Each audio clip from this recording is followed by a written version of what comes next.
Hello all. आज हम इस वीडियो में बात करेंगे डेटाबेस डेवलपमेंट के बारे में। ये यूनिट 7 है आपकी 10th क्लास की जो बुक है आईटी की, आई टी एस की। इसका कोड जो है 402 है। तो इसमें यूनिट 7 है डेटाबेस डेवलपमेंट। इसमें देखते हैं हमारे पास जो टॉपिक हैं वो क्या क्या है। बेसिकली डेटाबेस का कंसेप्ट क्या है, कैसे डेटा को स्टोर किया जाता है, मैनिपुलेट कैसे करते हैं, डेटाबेस ऑब्जेक्ट कैसे बनाते हैं, किसी सॉफ्टवेयर का यूज़ करके टेबल्स कैसे बनते हैं, फॉर्म्स का यूज़ कैसे कर सकते हैं टेबल बनाने के लिए, और क्वारीज कैसे मैनेज करते हैं और रिपोर्ट्स कैसे जनरेट की जाती हैं। तो सबसे पहले बात करते हैं हमारा फर्स्ट टॉपिक कि डेटाबेस होता क्या है। डेटाबेस जो है हम उसको कह सकते हैं कि ये कलेक्शन ऑफ डेटा होता है, बट किस तरह का कलेक्शन? Organised collection. या ऑर्गेनाइज्ड का मतलब क्या है? बेसिकली देखो, डेटा जो अगर हम सिंपली लैंग्वेज में समझना चाहें कि डेटा क्या है, डेटा किसी भी तरह की इंफॉर्मेशन हो सकती है। वो मीनिंगफुल भी हो सकती है और मीनिंगलेस भी हो सकती है। एग्जाम्पल के लिए अगर मैं कहता हूँ 14, तो 14 एक नंबर है, सबको पता है, बट 14 एग्जैक्टली क्या है, किस चीज़ के बारे में बता रहा है, ये हमें नहीं क्लियर होता है। 14 किसी की एज भी हो सकती है, 14 किसी का हाउस नंबर भी हो सकता है, किसी का एरिया का पिन कोड भी हो सकता है, और बहुत सारी पॉसिबिलिटीज़ है कि 14 क्या हो सकता है। तो अगर हम एक जस्ट कुछ डेटा लिख देते हैं कहीं पर, तो वो डेटा तो कहलाएगा, बट वो कंप्लीट इन्फॉर्मेशन नहीं, तो उसे इन्फॉर्मेशन नहीं कहेंगे। बट अगर इसी को हम ऑर्गेनाइज कर दें तो वो हमारा जो है डेटा से इंफॉर्मेशन में कन्वर्ट हो जाता है। तो उसी के कलेक्शन को, अगर हमारे पास ऐसे ही बहुत सारे नंबर्स है और हमें पता है कि वो किसी की एज है, और हमने वहाँ स्पेसिफाई कर दिया कि ये कुछ स्टूडेंट्स की, कुछ पर्सन की एज है, तो वो हमारा डेटाबेस बन जाता है। तो डेटाबेस को ऑर्गेनाइज करने के बहुत सारे अलग अलग तरीके हैं, बट अगर वो वेल ऑर्गेनाइज्ड है तो वो आपका डेटाबेस कहलाएगा। एग्जाम्पल के जो लिए, जो हमारी टेलीफोन डायरी होती है, जो हम डायरी मेंटेन करते हैं, वो भी एक तरह का, अगर उसमें हमने अल्फ़ाबेटिकल ऑर्डर में जो है सबके नेम और नंबर जो है वो लिखे हुए हैं, तो वो हमारा डेटाबेस कहलाता है। तो बेसिकली पहले हमारे पास जितने भी रिकॉर्ड्स थे, किसी भी तरह का जहाँ large amount of information record करनी होती थी, वो हम हार्ड कॉपी में, रजिस्टर्स में या कॉपी में या किसी भी तरीके से पेपर पे मेंटेन करते थे। बट जैसे जैसे रिक्वायरमेंट बढ़ती गई, जैसे जैसे नंबर ऑफ रिकॉर्ड्स इंक्रीज होते गए, तो हमने उनको कंप्यूटर्स में स्टोर करना शुरू कर दिया। तो कंप्यूटर में तरीके बनाए कि कंप्यूटर में उस डेटा को कैसे रिकॉर्ड किया जा सकता है। तो जैसे हम पहले फाइल्स में मेंटेन करते थे, उसी तरीके से हमने सिंपल फाइल्स बनानी शुरू करी कंप्यूटर में। और उन फाइल्स के अंदर हम सारे रिकॉर्ड अपने रखते थे। बट वो भी हमारे जैसे फाइल के लेवल पे हमें दिक्कत आती है। फॉर एग्जांपल जैसे बैंक्स में पहले क्या होता था, पुराने ज़माने जो कंप्यूटर्स नहीं थे, किसी को अपने अकाउंट में पैसे जमा करवाने होते थे या निकालने होते थे, तो हर कस्टमर की एक अलग से पेज या बुक होती थी, जिसके अंदर उसकी डिटेल होती थी कि उसने लास्ट टाइम कब कितने पैसे जमा करवाए हैं, उसका बैलेंस कितना है, और किसने निकाले थे उसका बैलेंस क्या रह गया है। तो जब भी आप बैंक से अमाउंट निकलवाने जाते थे, तो पर्टिकुलरली आपकी वो फाइल निकाली जाती थी, तभी आपको पैसे निकालने या ऐड करने की परमिशन होती थी। तो ये काफ़ी लंबा प्रोसेस होता था, इसमें टाइम ज़्यादा लगता था। तो इसको रिड्यूस करने के लिए कंप्यूटर में नए नए मेथड्स बनाए गए। आज की डेट में आपने MS एक्सेल यूज़ किया होगा या दूसरे स्प्रेडशीट सॉफ्टवेयर यूज़ किए होंगे डेटा स्टोर करने के लिए। तो वहाँ पर भी हम डेटा को स्टोर कर सकते हैं, बट वहाँ पर हमारे पास ऐसा कोई रूल नहीं है जो हमें बाउंड करता है कि हम डेटा को ऑर्गेनाइज्ड वे में ही वहाँ लिखें। हमारे पास कोई ऐसा कंपल्शन नहीं है कि हम किसी नेम वाली फील्ड में नेम ही लिखेंगे, या हम किसी एज वाली फील्ड में एज ही लिखेंगे। तो वहाँ पर मतलब ठीक है, वो डेटाबेस अगर हम हमने ऑर्गेनाइज्ड वे में लिखा है तो वो डेटाबेस तो कहलाएगा। बट वो हमारा स्ट्रिक्टली बहुत सारे रूल्स को फॉलो नहीं कर पाता है, तो हम वो professionally large amount of data को स्टोर करने के लिए यूज नहीं करते हैं। यहाँ पर कुछ और सॉफ्टवेयर्स हैं जो हम डेटा को स्टोर प्रोफेशनली जो है स्टोर करने के लिए लार्ज अमाउंट ऑफ डेटा को यूज करते हैं। जैसे माइक्रोसॉफ्ट का एक्सेस है, ओपन ऑफिस का बेस है, और माई एसक्यूएल है। ये सभी क्या है? डेटाबेस सॉफ्टवेयर्स हैं जिनके थ्रू हम large amount of information store करते हैं। एग्जाम्पल के लिए आज की डेट में देखा जाए, जितनी भी हमारी जो ई कॉमर्स की साइट है, फ्लिपकार्ट है, अमेजन है, या कोई भी है, तो ये अपने कस्टमर की जो इन्फॉर्मेशन है वो एक्सेल में तो मेंटेन कर नहीं सकती है। एक्सेल पे मैनेज करना तो मुश्किल हो जाएगा। तो वो कुछ स्पेशलाइज सॉफ्टवेयर यूज करती है जिन्हें हम डेटाबेस सॉफ्टवेयर्स बोलते हैं या डेटाबेस एप्लीकेशंस बोलते हैं। उन्हें डेटाबेस सिस्टम भी कहा जा सकता है। तो डीबीएमएस या डेटाबेस मैनेजमेंट सिस्टम जो है वो एक तरह का सॉफ्टवेयर पैकेज है, जिसके अंदर हमें फैसिलिटी होती है कि हम डेटा को क्रिएट कर सकते हैं, डेटा और मेंटेन कर सकते हैं, उसको यूज कर सकते हैं। तो हमें वो अलाउ करता है कि हम कैसे जो है डेटाबेस बनाएं, उसके अंदर नया डेटा ऐड करें, पुराने डेटा को मॉडिफाई या अपडेट करें। तो वो सब चीज़ें डेटाबेस मैनेजमेंट सिस्टम के अंदर मैनेज होती हैं। यहाँ पर कुछ और एग्जांपल्स है जो आपने ध्यान रखने हैं। जैसे आपका ओरेकल है, ओरेकल कंपनी का नाम भी यही है और सॉफ्टवेयर का नाम भी यही है, सबसे ज़्यादा यूज होने वाले डेटाबेस सॉफ्टवेयर में से है ये। इसी तरीके से IBM का DB2 आता है, माइक्रोसॉफ्ट का एक SQL सर्वर है, एक माइक्रोसॉफ्ट का MS एक्सेस भी है और SQL सर्वर भी है। तो इसी तरीके से आपके पास पोस्ट ग्रे का भी एक SQL है, पोस्ट SQL, और माई SQL है, फॉक्स प्रो है, SQLite है, और बहुत सारे ऐसे ही सॉफ्टवेयर हैं जो डेटाबेस DBMS एप्लीकेशन की तरह यूज होते हैं। इसमें हमारे पास दो तरीके हैं डेटा को ऑर्गेनाइज करने का, एक फ्लैट फाइल सिस्टम है और एक रिलेशनल है। फ्लैट फाइल में तो वही हो गया जैसे मैंने बताया कि बैंक्स में आपका जो है हर एक पेज पे एक एक रिकॉर्ड लिखा जाता था, फिर उसे बाद में वहीं से खोलना पड़ता था, तो वो फ्लैट फाइल सिस्टम होता है। सिंगल जो है आपके जो टेबल एक बना के एक पेज पे हम सारी डिटेल वहीं पर मेंटेन कर रहे हैं। रिलेशनल डेटाबेस में ऐसा नहीं होता। रिलेशनल टेबल में हम बहुत सारे छोटे छोटे टेबल्स बना लेते हैं और वो आपस में एक दूसरे से रिलेट करते हैं। ये पेपर पे थोड़ा सा इसको मुश्किल है ये चीज़ करना, हम डायग्रामेटिकली दिखा सकते हैं बट इसको यूज़ नहीं कर सकते। बट ये चीज़ जो है कंप्यूटर में ही मेंटेन होती है, रिलेशनल जो मॉडल है यहाँ पर डेटाबेस स्टोर करने का। नेक्स्ट हम आती है डेटाबेस सर्वर क्या होता है। डेटाबेस सर्वर आपके अगेन कुछ डेडिकेटेड कंप्यूटर्स होते हैं, हार्डवेयर कह लीजिए आप और सॉफ्टवेयर के साथ मान लीजिए, और जिसमें एक्चुअल में डेटाबेस स्टोर होता है और वहीं से वो एग्जीक्यूट होता है, रन होता है, उसमें उसी से रिलेटेड सॉफ्टवेयर डाले जाते हैं। तो बेसिकली जहां पर कंपनीज प्रोफेशनली डेटाबेस को स्टोर करती हैं वो अलग से डेडिकेटेड हार्डवेयर यूज करती हैं। यहाँ पर दो टर्म्स और आती हैं, फ्रंट एंड और बैक एंड। होता यह है कि जो डेटा स्टोर होता है फिजिकली वो थोड़ा अलग तरीके से यूज होता है डेटाबेस एप्लीकेशन के थ्रू, और उसको जो यूज कर रही होती है एप्लीकेशन, वो जो इंटरफेस देते हैं वो डिफरेंट होता है। एग्जाम्पल के लिए आपके बैंक्स में जो भी आप ट्रांजेक्शन करते हो, जो भी आपकी डिटेल होती है, वो आपका एक टेबल बना के कह लीजिए, किसी भी तरीके से आपका रिकॉर्ड वहां स्टोर होता है। वो जो बैलेंस है वो आप ATM पर जाकर भी देख सकते हो अपनी डिटेल, वो आप मोबाइल में भी एप्लीकेशन डाउनलोड करके देख सकते हैं, वो आप नेट बैंकिंग के थ्रू भी चेक कर सकते हैं बैलेंस अपना, और SMS के थ्रू भी। तो यहाँ पर क्या है, जो इंटरफेस है यानी यूजर का जो व्यू है वो अलग अलग मिलेगा, लेकिन इन्फॉर्मेशन बैक बैक में जो है सेम है। तो जहां पर इन्फॉर्मेशन सेव हो रही है उसको हम बैकएंड बोलते हैं, और जहां से इन्फॉर्मेशन एंड यूजर को मिल रही है वो फ्रंट एंड होता है। इसका दूसरा एग्जाम्पल ऐसे भी ले सकते हैं कि जितनी भी ट्रेन की इंफॉर्मेशन होती है जो आपकी चलने वाली है, या कौन कौन सी ट्रेन कहाँ जाती है, वो सारी इंफॉर्मेशन रेलवे के डेटाबेस में स्टोर है एक जगह पर। उसको आप रेलवे की जो IRCTC की वेबसाइट है वहां से भी देख सकते हैं, और इसके अलावा और बहुत सारी ऐसी कंपनीज हैं जो ट्रेन बुकिंग की फैसिलिटी प्रोवाइड करती हैं, वहां से भी चेक कर सकते हैं। तो उन सभी वेबसाइट का जो है इंटरफेस अलग है, उनका व्यू अलग है, तो हम कह सकते हैं उनका फ्रंट एंड अलग है, बट बैकएंड में या बैक में जो है वो एक ही सेम डेटाबेस को यूज कर रहे हैं। तो इसमें ये चीज ध्यान रखने वाली बात है। इसके बाद अलावा हमारे पास आता है RDBMS या रिलेशनल डेटाबेस मैनेजमेंट सिस्टम क्या है। तो रिलेशनल मॉडल में हमने कहा कि हमारे पास बहुत सारी टेबल्स होती हैं जो आपस में इंटरलिंक्ड होती हैं, बट यहाँ पर जो ध्यान रखना है वो ये है कि एक EF कोड नाम के पर्सन थे, उन्होंने कुछ रूल्स दिए थे। जो सॉफ्टवेयर उन रूल्स को या जो सिस्टम उन रूल्स को फॉलो करता है वही रिलेशनल डेटाबेस मैनेजमेंट सिस्टम कहलाता है। यहाँ पर जो है आपकी कुछ टर्म्स यूज होती हैं, टपल्स और आपकी फील्ड्स, जो हम आगे डिस्कस करेंगे। डेटाबेस में एक या एक से ज्यादा टेबल हो सकती हैं, और डेटाबेस को आप एज अ कंटेनर समझ सकते हैं, एज अ बॉक्स समझ सकते हैं, जिसके अंदर कुछ टेबल्स होती हैं, कुछ उससे रिलेटेड दूसरे ऑब्जेक्ट्स होते हैं जो आपके उस टेबल को मैनेज करने के लिए यूज किए जाते हैं, उनमें से डाटा रिट्राइव या स्टोर करने के पर्पज से। इसके अलावा हर टेबल में एक की फील्ड होती है जो किसी रिकॉर्ड को आइडेंटिफाई करने के काम आती है। टेबल को अगर आप ध्यान देखें, इससे देखेंगे टेबल में क्या होता है, रोज होती है बेसिकली, रोज। अगर हम इस पहली रो को छोड़ दें तो बाकी जो रोज हैं वो हर एक रिकॉर्ड को दिखा रही हैं।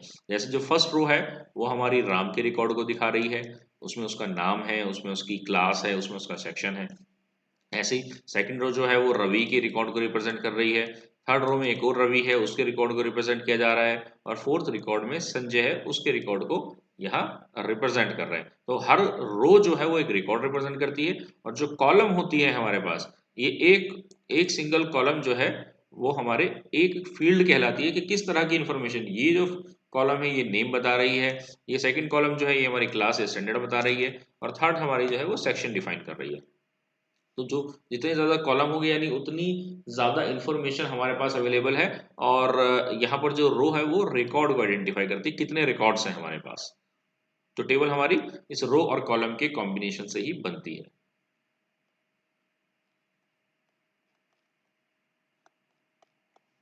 इसके बाद अगर हम बात करें आरडीएमएस की, तो आरडीएमएस में जैसे मैंने बताया टेबल्स होती हैं और रोज और कॉलम से मिलकर बनता है। यहाँ पर कॉलम को फील्ड भी बोल देते हैं जो हमारी कॉलम्स होती हैं, और रोज को जो है टपल्स कहा जाता है, ये ध्यान रखना।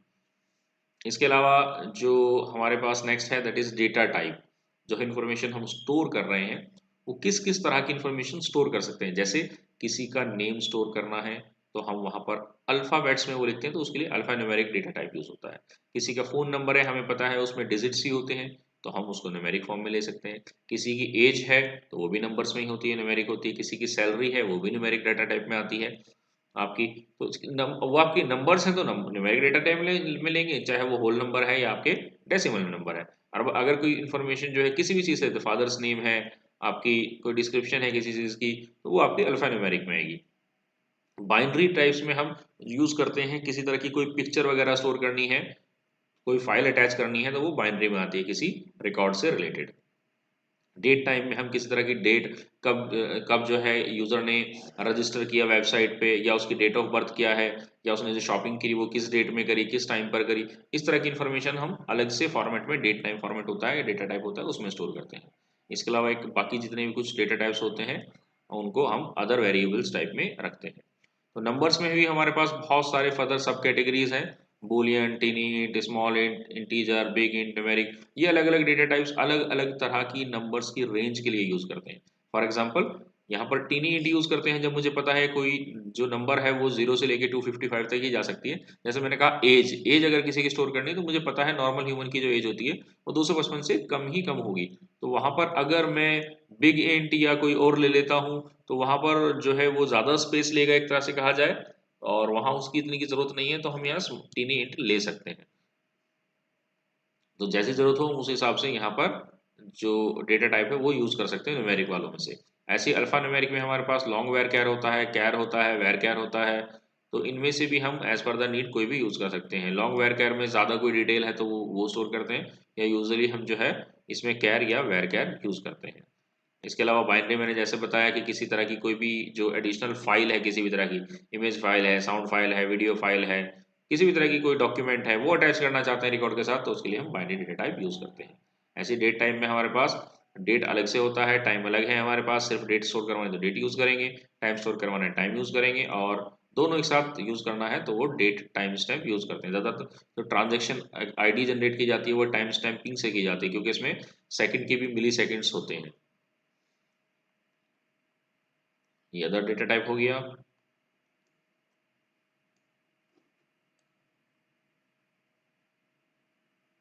इसके बाद हमारे पास यहाँ एक टर्म आती है प्राइमरी की। प्राइमरी की क्या होती है बेसिकली?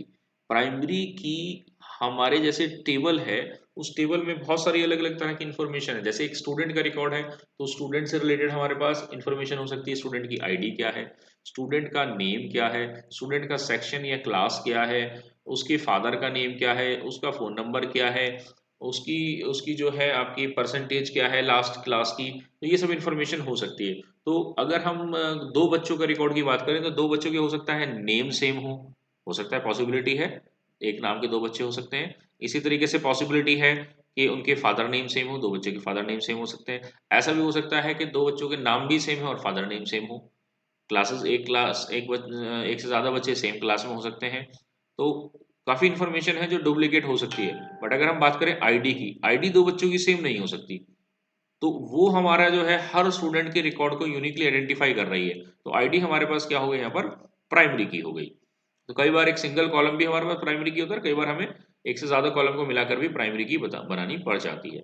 तो ये ना तो ये डुप्लीकेट हो सकती है किसी दो रिकॉर्ड्स के लिए प्राइमरी की, और ना ही हम इसको नल छोड़ सकते हैं। इसके अलावा एक और की होती है, या एक और हम कह सकते हैं फील्ड होती है, फॉरेन की। फॉरेन की यूज होती है जब हम प्राइमरी की एक टेबल की प्राइमरी की दूसरे टेबल में एज अ रेफरेंस यूज करते हैं। जैसे बात करें, अगर हम एक टेबल हमारे पास स्टूडेंट का हो गया जिसमें स्टूडेंट का जो है प्रॉपर रिकॉर्ड है, और एक हमारे पास बुक्स का रिकॉर्ड हो गया जिसमें हमने लाइब्रेरी है, लाइब्रेरी की बुक्स जो है उसका रिकॉर्ड मेंटेन किया हुआ है। उसमें हमने बुक का नेम दिया हुआ है, बुक की आईडी है, बुक का प्राइस है, बुक का टाइटल हो गया, बुक का ऑथर नेम हो गया, पब्लिशर हो गया, ये सब उसकी डिटेल है।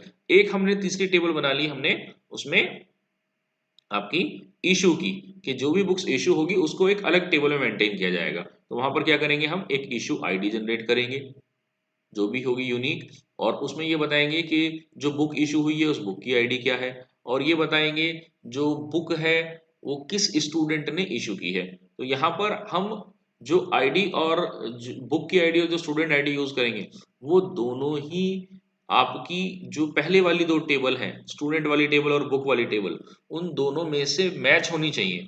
अगर वो वहां से मैच नहीं कर रही हैं, यानी हम कोई ऐसी बुक इशू नहीं करेंगे जो एग्जिस्ट ही नहीं करती है, हम कोई ऐसे स्टूडेंट को बुक इशू नहीं करेंगे जो वहां पर रिकॉर्ड में है ही नहीं। तो ऐसी की को हम क्या बोलेंगे, फॉरेन की बोलते हैं।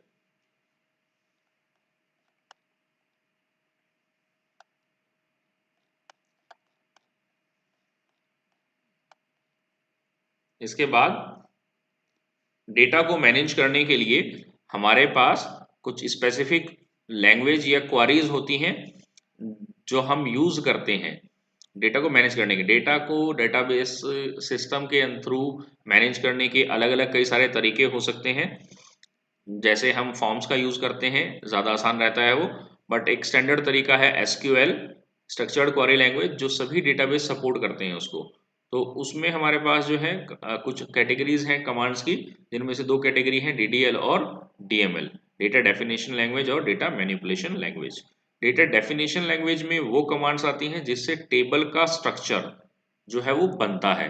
टेबल के स्ट्रक्चर का मतलब क्या है, एक एक अगर हम बात करें एक्सेल की, तो जो हम फर्स्ट फील्ड बनाते हैं सबसे पहले हम डिटेल लिखते हैं कि हमें क्या क्या इन्फॉर्मेशन लिखनी है। जो हमारी हेडिंग रो होती है वो होता है बेसिकली आपका टेबल का स्ट्रक्चर। तो टेबल का स्ट्रक्चर जिस कमांड से बनेगा, या टेबल के स्ट्रक्चर में कुछ मॉडिफिकेशन अपडेशन होगी या डिलीशन होगी, तो वो सब कमांड डीडीएल में आती है, जिसमें टेबल में क्या क्या फील्ड होंगी हम ये बता रहे हैं, उनका डेटा टाइप्स क्या होगा, कितनी फील्ड्स होंगी ये, या कोई फील्ड हमें डिलीट करनी है, मॉडिफाई करनी है, तो ये कमांड हमारी डीडीएल में आती है। और इसके एग्जांपल अगर हम बात करें तो डीडीएल के अंदर आपके पास क्रिएट कमांड आती है, ऑल्टर कमांड आती है, ड्रॉप कमांड आती है। क्रिएट कमांड से नया टेबल क्रिएट होता है, ऑल्टर कमांड से हम किसी टेबल में कोई फील्ड जो है, जो कॉलम है वो ऐड या रिमूव कर सकते हैं, या डेटा टाइप चेंज कर सकते हैं। और ड्रॉप से जो है पूरा का पूरा टेबल डिलीट हो सकता है टेबल के स्ट्रक्चर के साथ।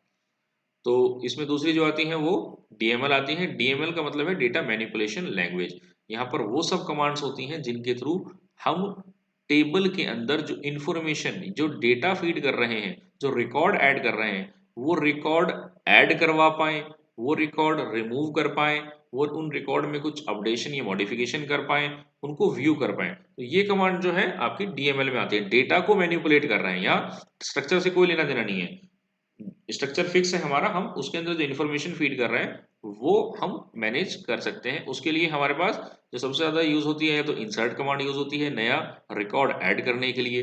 जैसे अगर हम बात करें, एक हमारी फ्लिपकार्ट जैसे वेबसाइट है या कोई भी वेबसाइट है, उसमें नया कोई प्रोडक्ट ऐड करना है, तो वो प्रोडक्ट जो है आप इंसर्ट कमांड से चलाकर ऐड कर सकते हैं, लेकिन वो बैकएंड में चलती है। जो यूजर चलाता है वो आपका जस्ट बटन क्लिक्स करता है या अपने इंटरफेस को यूज करता है। तो उसके लिए हम इंसर्ट कमांड यूज करते हैं नया रिकॉर्ड ऐड करने के लिए। इसी तरीके से कोई प्रोडक्ट रिमूव करना है तो वहाँ डिलीट कमांड चलेगी बैकएंड में। ऐसी किसी जो प्रोडक्ट है उसकी इन्फॉर्मेशन अपडेट करनी है तो उसके लिए अपडेट कमांड चलाएंगे। और हमें अगर लिस्टिंग करनी है, हमें देखना है, व्यू करना है, तो उसके लिए हम सेलेक्ट कमांड यूज करते हैं। ये जो है सबसे ज्यादा चलने वाली कमांड होती है, डेटा को सेलेक्ट या व्यू करना। फ्लिपकार्ट पे देखें तो परचेजिंग कम होती है और लोग जो है प्रोडक्ट देखते ज्यादा है, तो जितना भी हम वहां पर जो प्रोडक्ट हम लिस्ट कर रहे होते हैं, तो कंडीशंस लगा के नेम से सर्च कर रहे होते हैं, वो सब सेलेक्ट कमांड चलती है बैक में।